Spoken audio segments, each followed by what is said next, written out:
Bonjour à tous, bienvenue sur Justice et politique à la française. Aujourd'hui, nous allons tenter de comprendre comment le plus gros élevage de poulets de chair de France est totalement illégal, car il repose en intégralité sur des faux administratifs. Et pour que vous compreniez, on va jouer à un petit jeu, alors je vais vous demander de fermer les yeux. Imaginez vous êtes au volant de votre gros camion, un 44 tonnes, un poids lourd. Mais vous avez un permis scooter, ce n'est pas possible en France, n'est-ce pas ? Et pourtant, on va vous prouver le contraire tout de suite.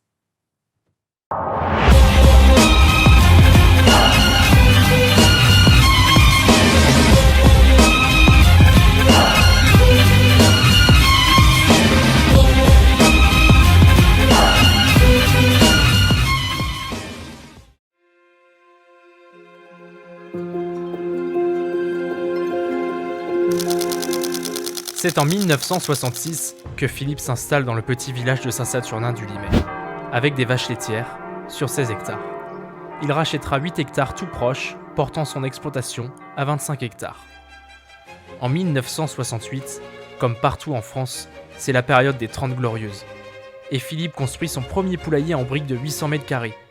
Il en construit un deuxième en 1970 et un troisième en 1971, puis un quatrième en 1973, dépassant alors les 3000 m² de poulailler.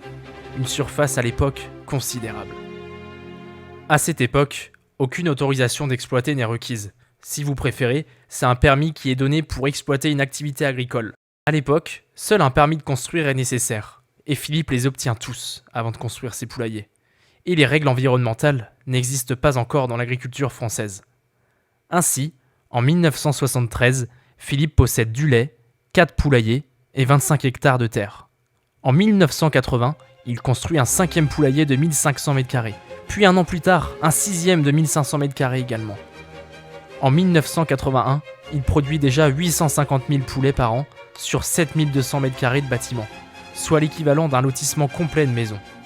À titre de comparaison, les plus gros producteurs français produisent en moyenne 75 000 volailles par an, tandis que Philippe en produit déjà plus de 10 fois plus. 1981, c'est aussi l'année de référence des quotas laitiers. Si vous préférez, c'est la limite de quantité de lait qu'un producteur a le droit de produire. Ce qui lui donnera le droit en 1984 de produire 283 000 litres de lait, le classant ainsi parmi les 7% des plus gros cheptels français. L'année 1982 est particulièrement riche en événements pour Philippe. Il obtient un nouveau permis de construire pour 4 poulaillers supplémentaires. Mais cette même année 1982 marque aussi un tournant majeur. Les premières normes environnementales apparaissent en France avec la catégorie ICPE avec demande d'autorisation d'exploiter qui oblige à constituer un dossier intégrant une enquête publique. Ces règles visent désormais les plus grandes exploitations agricoles françaises. Philippe se retrouve alors parmi les tout premiers directement concernés.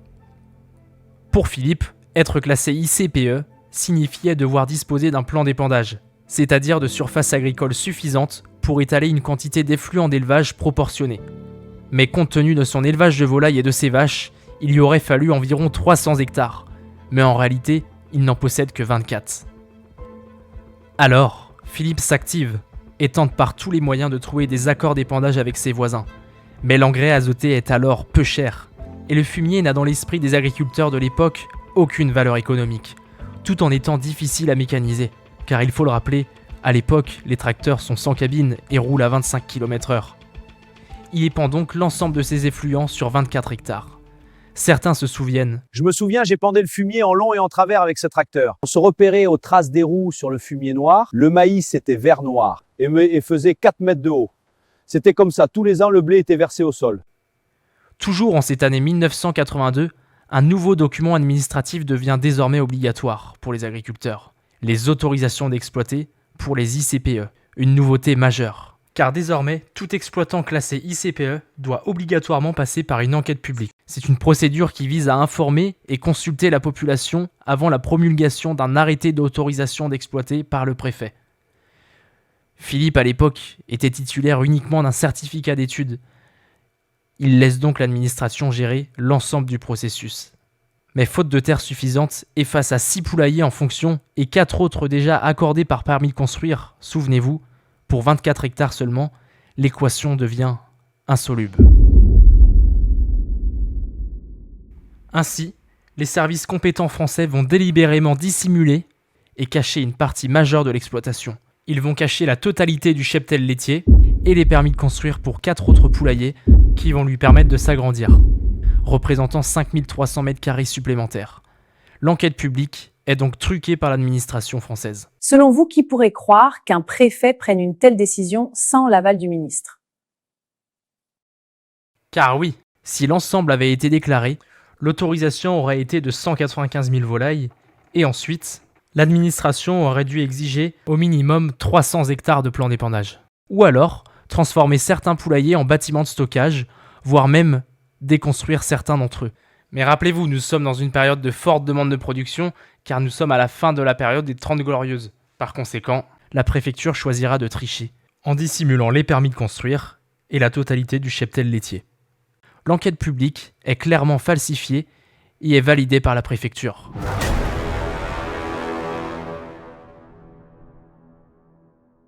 Le 16 mai 1983, le préfet promulgue un arrêté d'autorisation d'exploiter, qui est délivré pour 123 000 volailles par bande, soit plus de 850 000 volailles par an, mais en dissimulant les 4 permis de construire des poulaillers, et les 50 vaches laitières. Bon, concrètement, pour exemple, c'est comme si l'administration vous avait dit « Tiens, voici un permis scooter, et puis tu prends le camion qui est juste derrière, et tu files en Espagne ce soir, on t'attend. » En 1988, l'élevage des châteliers, à Saint-Saturnin-du-Limay, atteint plus de 11 000 m², soit plus d'1 hectare, devenant ainsi le plus grand site de production de volailles de chair en France.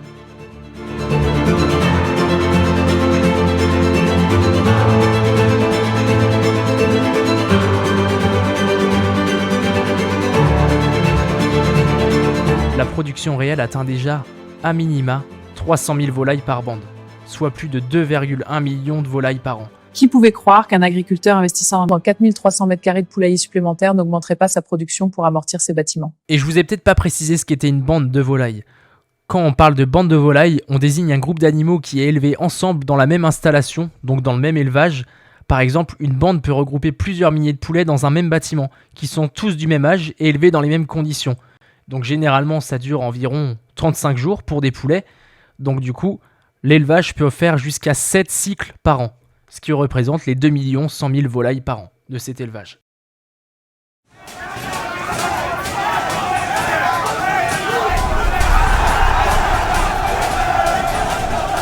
Dans le même temps, depuis plusieurs années, les voies s'échauffent, l'agacement grimpe, car avec l'augmentation des volailles, les déjections sont devenues incontrôlables et s'accumulent en quantité démesurée et continuent officiellement d'être répandues sur 24 hectares seulement. Les nuisances odorantes commencent à agacer la population locale.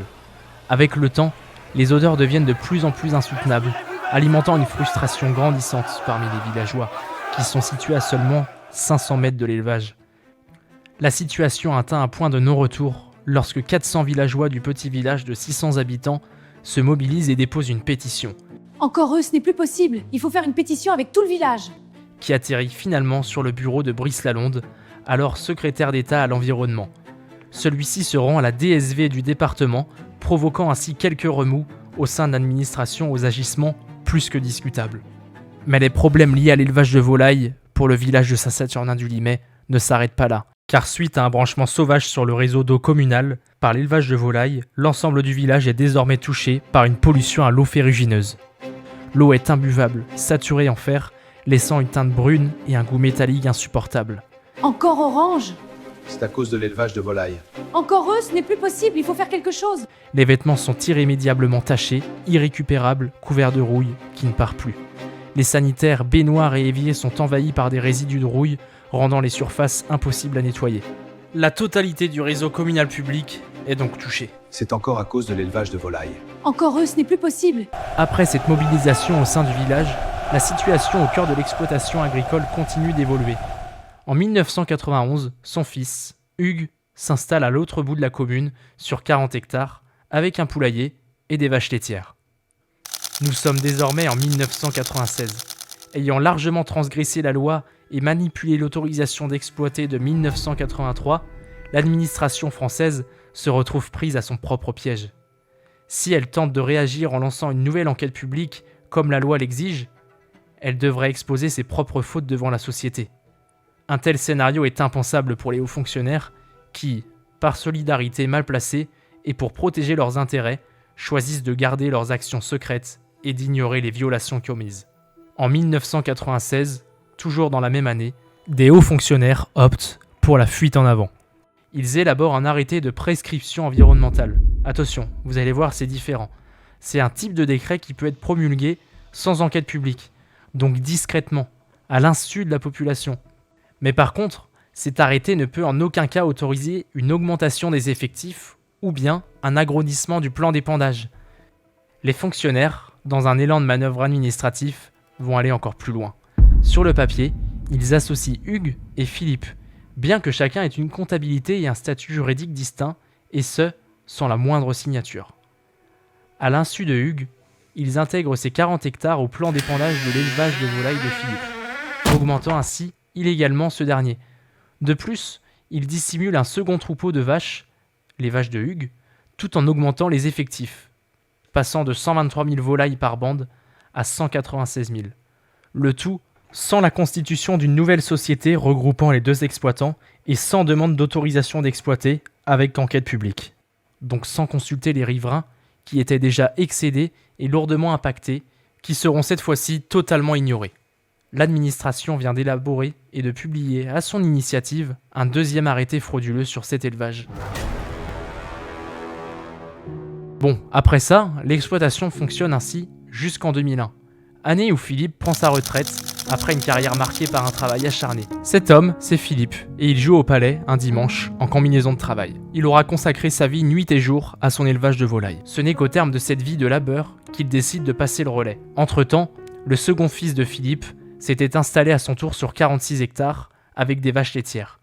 Il est alors décidé de regrouper en société les 3 quotas laitiers des 2 fils et de Philippe dans une société GAEC. Et ce GAEC, avec un quota laitier de 702 000 litres de lait, s'installe donc sur le site de production d'Hugues afin de bénéficier de son matériel et de ses bâtiments qu'il avait mis en place dans les années qui ont suivi son installation en 1991. Dans le même temps, il est décidé de regrouper en société EARL les poulaillers, y compris celui de Hugues, qu'il cède à l'ERL et qui se situe de l'autre côté de la commune.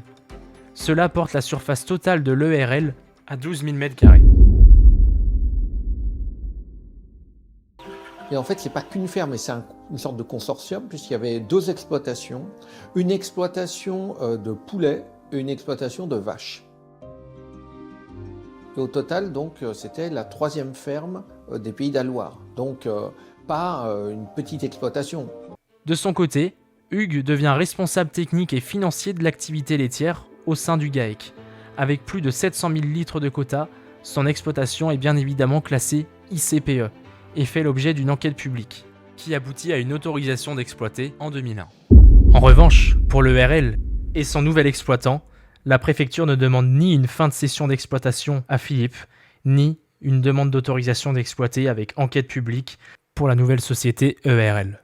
Malgré ces événements, l'activité agricole de l'ERL continue ainsi, sans arrêté préfectoral, et sur la base de fausses déclarations. D'après vous, qui peut croire que l'administration ait pu agir ainsi, sans aucune caution politique ?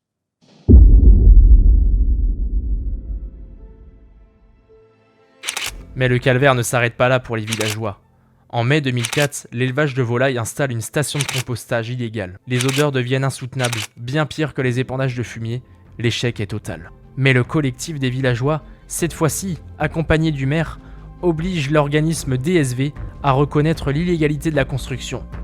Par conséquent, en octobre 2004, la DSV se rend en mairie pour annoncer la déconstruction immédiate de l'installation. Mais si le pire a été évité pour les riverains avec l'abandon de cette installation défaillante et illégale, les épandages de fumier en quantité démesurée et aux odeurs insoutenables, eux, s'intensifient et continuent les années suivantes. Mais quand il y en a plus, il y en a encore, vous connaissez le dicton. L'administration va ensuite s'enfoncer encore davantage dans des falsifications et des décisions contraires à la loi, car ce que vous avez vu ici n'était qu'un début.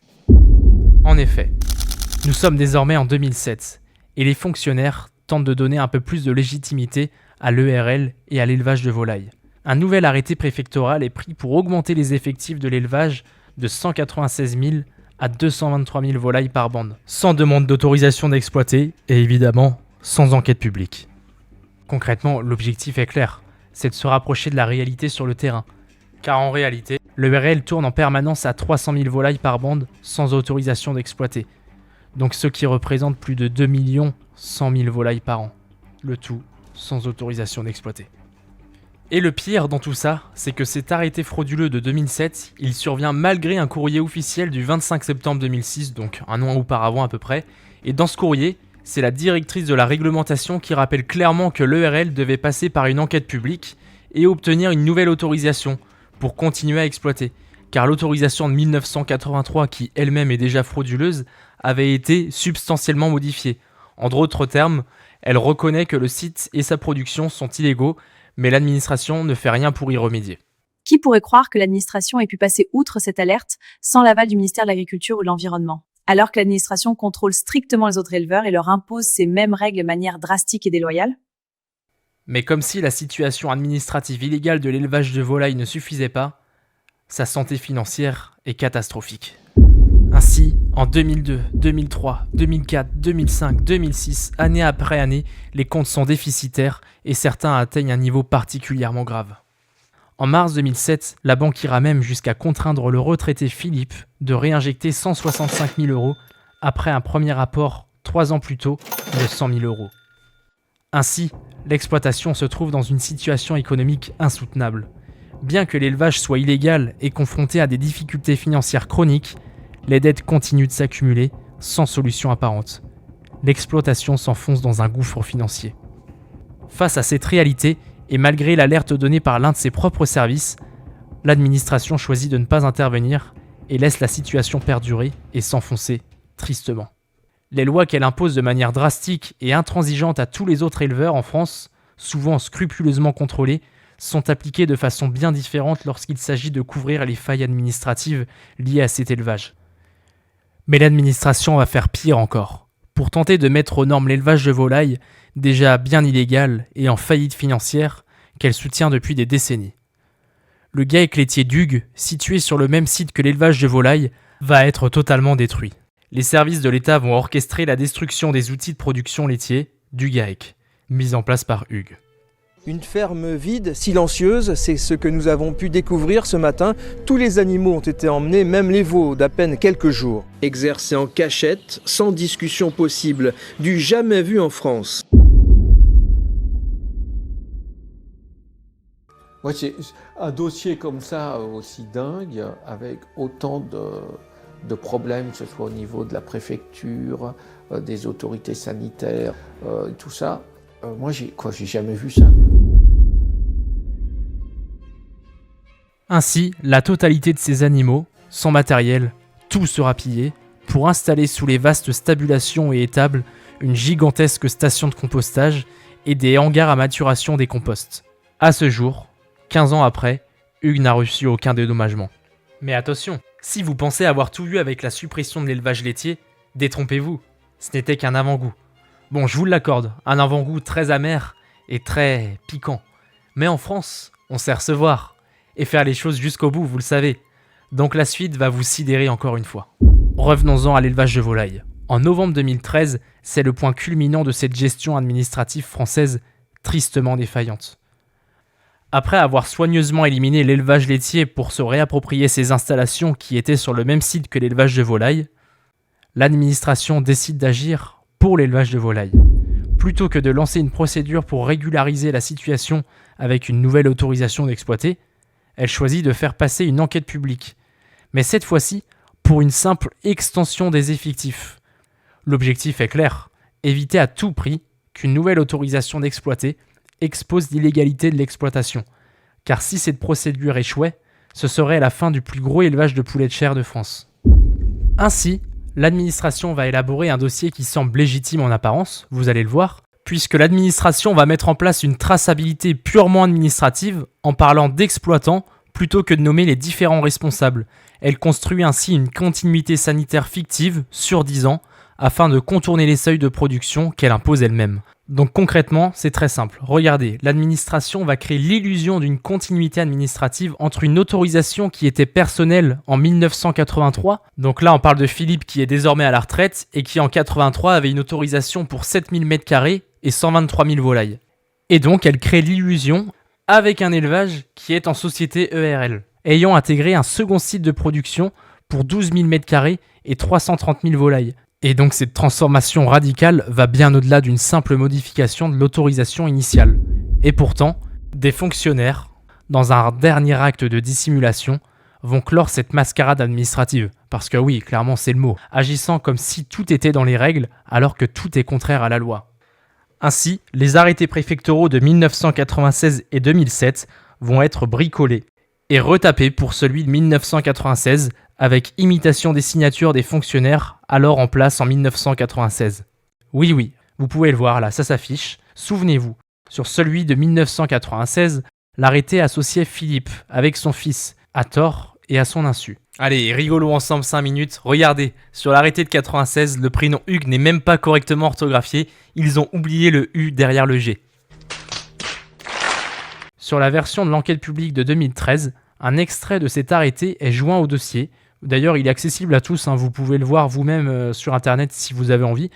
Et là, vous pouvez constater que le prénom du fils Hugues a été supprimé. Il ne s'agit pas d'un simple coup de blanco, mais d'un texte qui a été retapé. Oui, retapé, avec correction, accord et conjugaison, dans les règles de la langue française. À 6 reprises, le nom d'Hugues disparaît de l'histoire du poulailler. Et après avoir dépouillé complètement Hugues de son exploitation laitière, en volant, parce que oui, c'est le mot, vous avez bien entendu, en détruisant son cheptel et le matériel de l'outil de production laitier, la préfecture empêche Hugues de se réinstaller sur le site qu'il occupe depuis 1991. Et enfin, pour terminer, l'administration va jusqu'à effacer toute trace de sa contribution dans les documents officiels. Le dossier se conclut alors par un tampon de la préfecture et une note, je cite, certifiée conforme. Et là, cette fois-ci, je vais vous présenter les arrêtés de 2007 qui sont tous les deux des faux. Et regardez les premières pages, elles sont différentes. Tout simplement parce qu'ils ont supprimé 2 pages. Voilà, on passe directement à la 3e sur le 2e arrêté frauduleux. Et là, vous vous demandez pourquoi les avoir fait disparaître ? Eh bien, tout simplement pour éliminer l'historique des arrêtés qui intégraient ceux de 1992 et 1996, qui mettaient en évidence les faux contenus dans celui de 1996. Et donc là, vous allez comprendre. L'arrêté de 2007 est donc présenté sous forme d'extrait pour éliminer les 2 premières pages et supprimer les 8 dernières, ce qui explique que l'on passe de 32 à 24 pages.